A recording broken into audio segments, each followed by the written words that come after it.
Right, it's ACP again at Wiveton. Okay, you can see now, getting on very well here.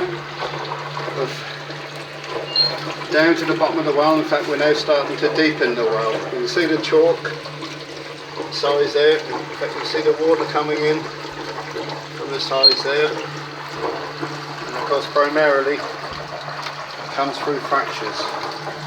Right, still got to get this mound out.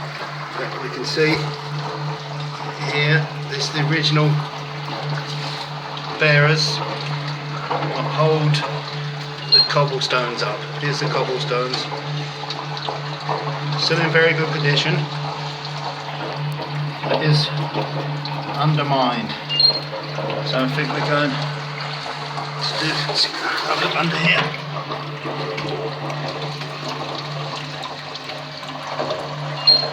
To do something about that.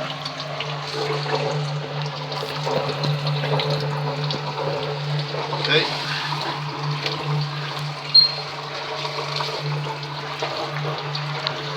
I'm not sure. This is starting to part here. It might be ancient.